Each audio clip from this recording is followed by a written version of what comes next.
नमस्कार, NDTV India देख रहे हैं आप। मैं हूं आपके साथ अंजीत और वक्त हो गया न्यूज हेडक्वार्टर का। आइए खबरों की शुरुआत करते हैं। बर्फबारी हो जाए तो पहाड़ों का रंग खिल जाता है, लेकिन कई बार यही बर्फ जब खिसकती है तो जिंदगी के लिए खतरा भी बन जाती है।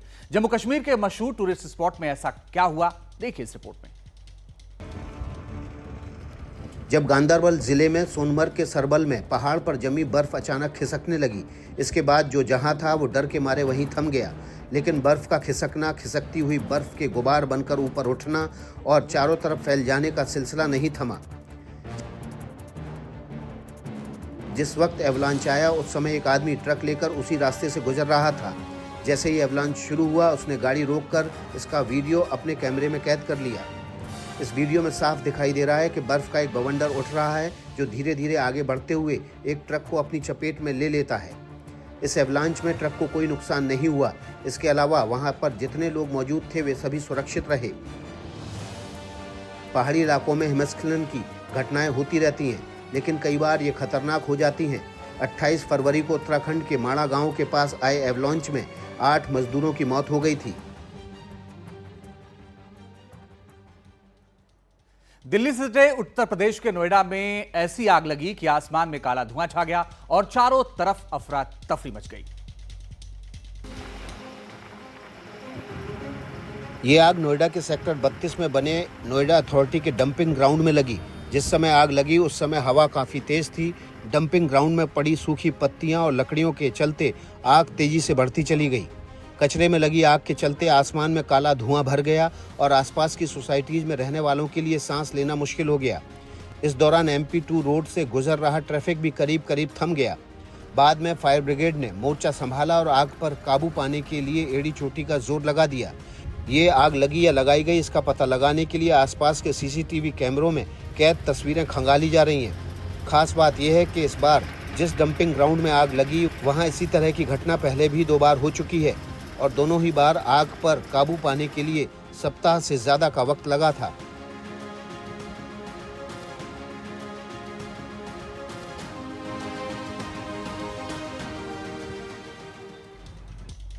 और अब खबर पश्चिम बंगाल के आसनसोल से, जहां हैंडीक्राफ्ट मेले में अचानक आग लग गई। इसके बाद पलक झपकते ही पूरा का पूरा मंजर ही बदल गया। कुछ देर पहले जो लोग हैंडीक्राफ्ट शॉप में सामान बेच रहे थे वो खुद अपने हाथों से अपना सामान उठाकर आग से दूर फेंकने लगे। इस हादसे में किसी की जान तो नहीं गई, लेकिन लाखों का नुकसान हो गया। शनिवार को शुरू हुए इस मेले का आयोजन ममता सरकार ने करवाया था, जिसमें कम से कम 50 दुकानें थीं। आसनसोल के पोलो ग्राउंड में लगे इस मेले के जिस हिस्से में आग लगी वहां फर्नीचर और खाने पीने के सामान के स्टॉल थे। बताया जाता है कि आग फूड स्टॉल से ही भड़की और फैलती चली गई। दुकानदारों को जैसे ही आग का पता चला वो खुद ही आग बुझाने में जुट गए। बाद में फायर ब्रिगेड को भी बुलाया गया, लेकिन दमकल की गाड़ियां 40 मिनट बाद पहुंची। तब तक कई स्टॉल और उसमें रखा सामान खाक हो चुका था। मीडिया रिपोर्ट्स के मुताबिक कुछ दुकानदारों का आरोप है कि मेले में आग से निपटने का कोई इंतजाम नहीं किया गया था। व्यापारियों ने मेला दफ्तर को फोन कर आग के बारे में बताने की कोशिश की, लेकिन वहां किसी ने फोन नहीं उठाया। उधर कांकेर में एक तेंदुए ने घर में घुसकर दहशत मचा दी। वन विभाग की टीम तेंदुए को पकड़ने के लिए पहुंची। उसके बाद क्या हुआ, देखिए इस रिपोर्ट। इसके बाद तेंदुए और वन विभाग के बीच लुका छिपी का खेल शुरू हुआ। कांकेर के ऊपर पार में जिस घर में तेंदुआ घुसा वो राजेश नेताम नाम के टीचर का है। वन विभाग की टीम ने घर में खिड़की के रास्ते घुसे तेंदुए को पकड़ने के लिए वन विभाग की टीम ने फुर्ती दिखाते हुए जाल फेंका, लेकिन तेंदुए के आगे किसी की ना चली। तेंदुए ने एक छलांग लगाई और जाल से बाहर निकल गया। इसके बाद सीधे पहाड़ी की राह पकड़कर 9-2-11 हो गया। बताया जाता है कि ये तेंदुआ पिछले कुछ महीने से 3 से ज्यादा लोगों पर हमला कर चुका है। मध्य प्रदेश के रीवा जिले में भी एक तेंदुआ स्कूल में घुस गया। गनीमत यह रही कि जिस वक्त तेंदुआ आया उस वक्त स्कूल में छुट्टी थी। स्कूल मैनेजमेंट ने तेंदुए के बारे में पुलिस और वन विभाग को जानकारी दी। इसके बाद तेंदुए को पकड़ लिया गया। इंसानी बस्ती में तेंदुए की घुसपैठ का तीसरा मामला भी मध्य प्रदेश के बड़वानी में सामने आया। यहाँ के सेगावा में 2 तेंदुए एक किसान के घर में घुस आए। तेंदुए को देखकर किसान घबरा तो जरूर गया, लेकिन उसने उनकी तस्वीर अपने मोबाइल में कैद कर ली। और बिहार के भोजपुर जिले में 2 पक्षों के बीच जमकर मारपीट और फायरिंग हुई। इस घटना का वीडियो सोशल मीडिया पर वायरल हो रहा है।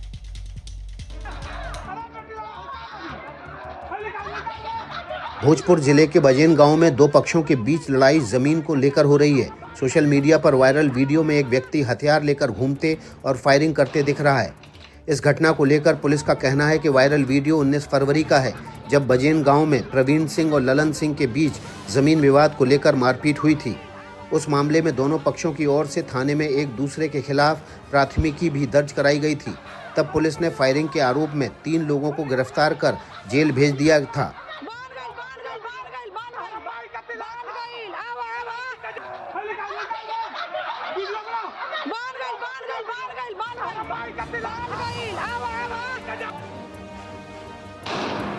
पंद्रह दिन पहले हुई मारपीट का वीडियो अब किसी ने सोशल मीडिया पर डाल दिया है।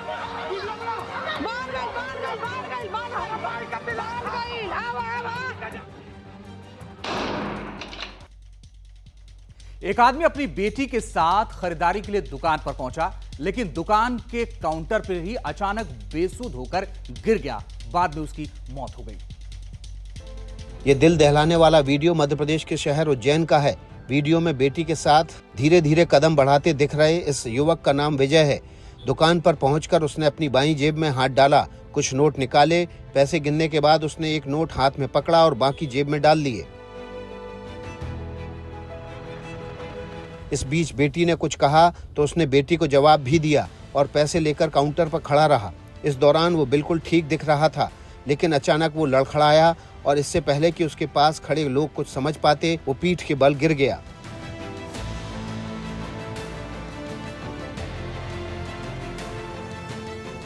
लोगों ने उसे उठाकर दुकान के बाहर लिटाया, उसे होश में लाने की कोशिश भी की, लेकिन उसकी हालत नहीं सुधरी।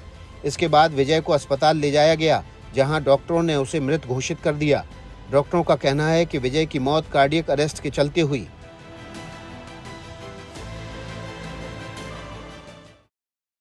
नशे के धंधेबाजों के खिलाफ पंजाब पुलिस ने बड़ा एक्शन लिया है। जालंधर में पुलिस ने एक आरोपी के घर पर बुलडोजर चला दिया।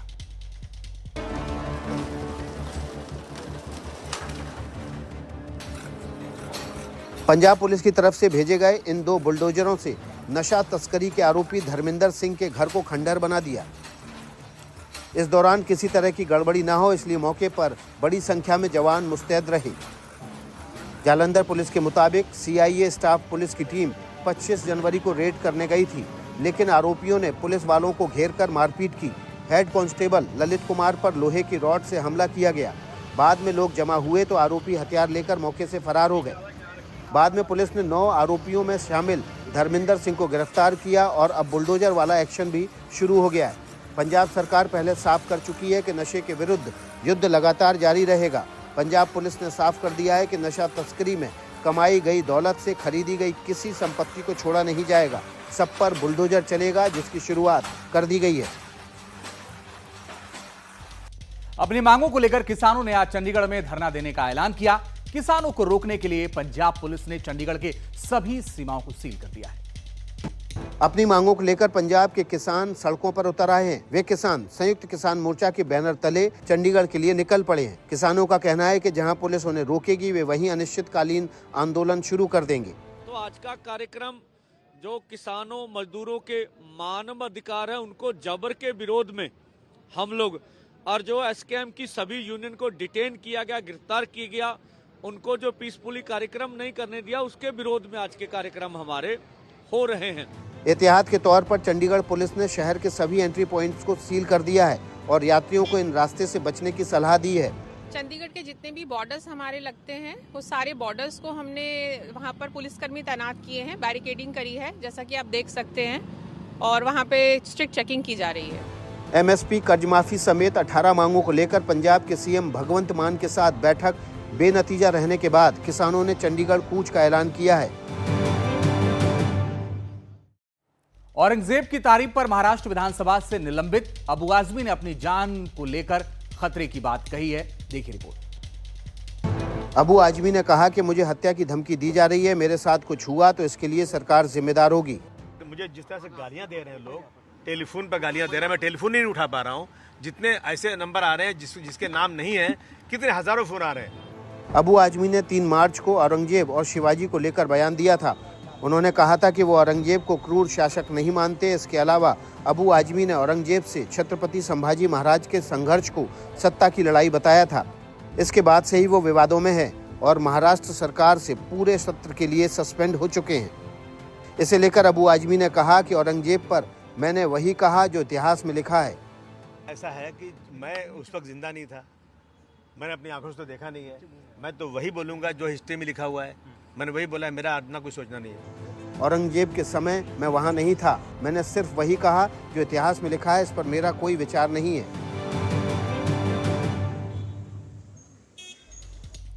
कुर्स्क का कील रूस के सीने में गहरे तक धंसा हुआ है।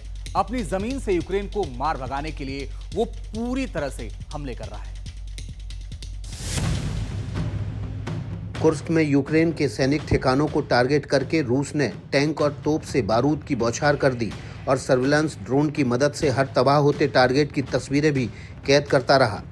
रूस ने इन हमलों की तस्वीरें जारी करते हुए दावा किया कि उसकी फौज ने यूक्रेन के सैन्य हवाई क्षेत्र और ड्रोन बनाने वाली फैक्ट्री को तबाह कर दिया है। रूस ने यूक्रेन के गोला बारूद के गोदाम समेत कई महत्वपूर्ण ठिकानों को भी नेस्तनाबूद करने का दावा किया है। इस बीच यूक्रेन ने भी रूस के ठिकानों पर रॉकेट हमले किए, लेकिन रूस के एयर डिफेंस सिस्टम ने उन्हें हवा में ही मार गिराया। रूस की फौज ने कुर्स्क के अलावा डोनेस्क के पोक्रोव्स्क में कई हमले किए, लेकिन यूक्रेन का दावा है कि उसने डोनेस्क पर किए गए रूसी हमले को नाकाम कर दिया है। अमेरिका की तरफ से यूक्रेन को रोकी गई सैन्य मदद के बाद ये यूक्रेन के खिलाफ रूस का सबसे बड़ा हमला बताया जा रहा है।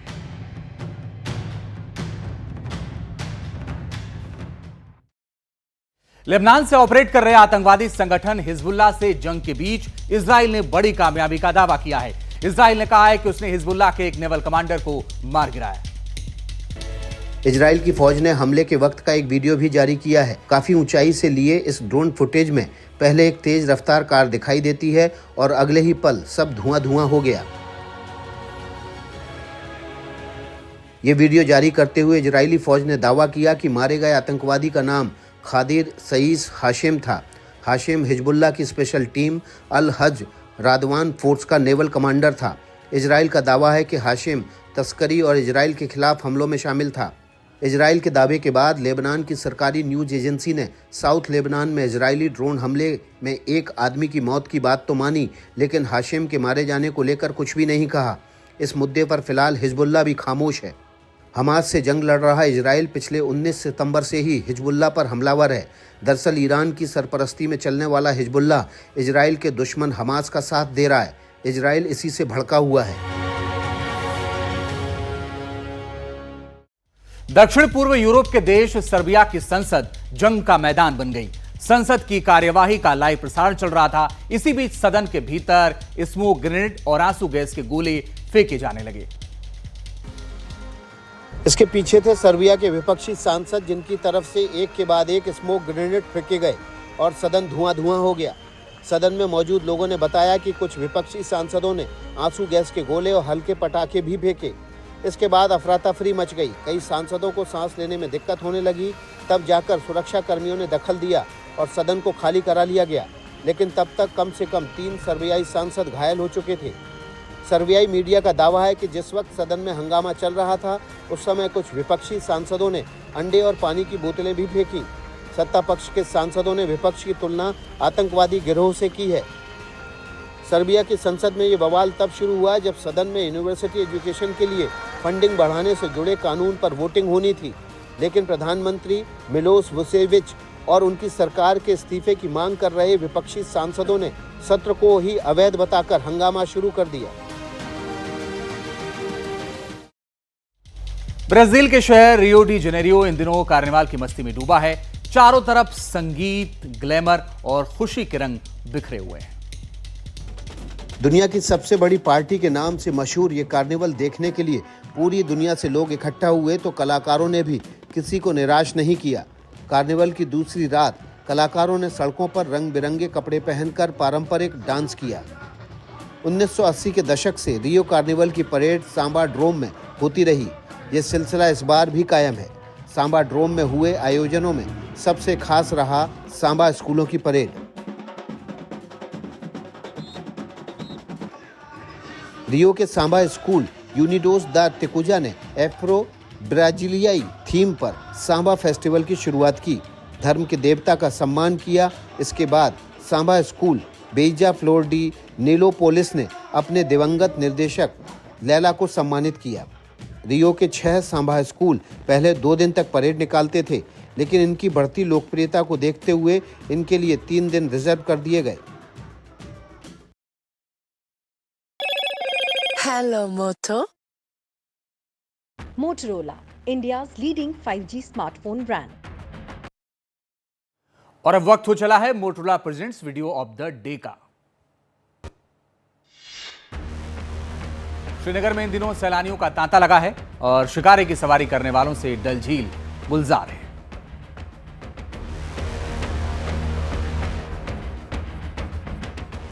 और रुकना बस कुछ ही पलों के लिए, लेकिन खबरों का सिलसिला लगातार जारी है। आप देखते रहिए एनडीटीवी इंडिया।